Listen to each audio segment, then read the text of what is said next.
Good morning, everyone. It's Friday, April 11th, 2025. My name is Sam Shalhoub, and it's time for your daily dispatch. Before we get going, I want to remind everyone we will be live at 9 a.m. Pacific time this morning, Friday, and we will be live on all platforms. Hopefully, you can join us. Now, let's get to the news. First up, according to Zero Hedge, DHS revoked the legal status of people who entered the U.S. using the CBP One app.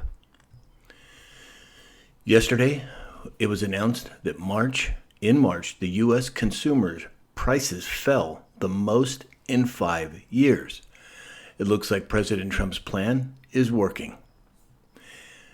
Yesterday, the EU stated that they will pause retaliatory metal tariffs on the U.S. for 90 days. Interesting number there, 90 days. According to Badlands Media, the Chief of Staff to Director of National Intelligence Tulsi Gabbard told lawmakers on Wednesday that the U.S. intelligence community is investigating whether the FBI played a role in planning the events at the Capitol on January 6, 2021. That is a huge statement in terms of exposure. Yesterday, Gretchen Whitmer, the governor of Michigan, who has been a staunch,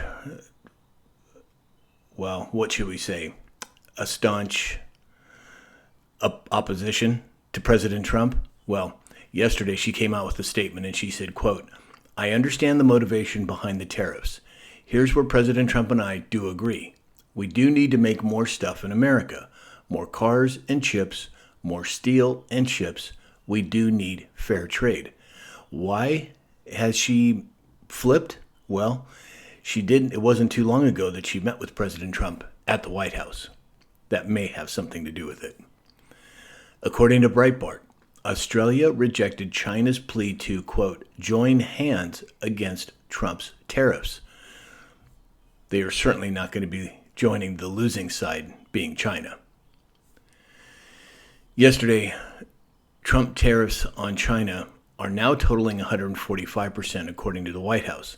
And they clarified it by saying the figure reported by Trump yesterday did not include an existing 20% tariff. And there will be more on this later in the report.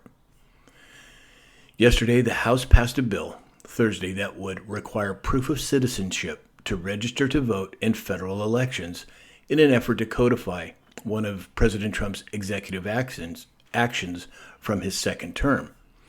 And then right on the heels of that, President Trump truthed out the following: "Congratulations to the House on the passage of a bill that sets the stage for one of the greatest and most important signings in the history of our country.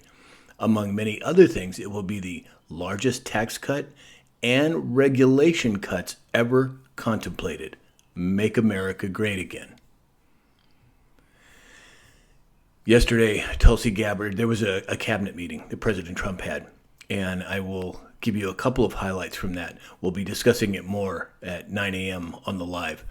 But Tulsi Gabbard came out yesterday and she said, quote, "We have evidence of these electronic voting systems being vulnerable to hackers and vulnerable to exploitation to manipulate the results." This is all leading up to the exposure of 2020, in my opinion. And during that same cabinet meeting, RFK Jr. said, quote, "We will know by September what caused the massive autism epidemic in the U.S., and we will be able to eliminate those exposures." That's something I've been waiting for decades. Yesterday, General Flynn posted a video of General Quast talking about future technology. We've discussed alternate forms of energy many times on this channel. It looks like we may be entering the exposure phase for that. Yesterday, Senator Josh Hawley demanded that Mark Zuckerberg testify on alleged ties between Meta and China. Also yesterday, Idaho Governor Brad Little signed legislation that bans businesses and schools from requiring customers, employees, and students to receive vaccines or other medical procedures. And I expect the majority of states to follow. And then lastly today, China raised tariffs on U.S. imports to 125%. Boy, I guess they're just never going to learn. Well, they're going to learn eventually, but they're sure doing their best to stay in the fight. Well, I got news for them. They've already lost, at least in my opinion. So that's all we have for today. Again, we will be going live at 9 a.m. Pacific time this morning on all platforms. So hopefully you can join us. And in the meantime, I hope you have a great day, and we'll talk again soon.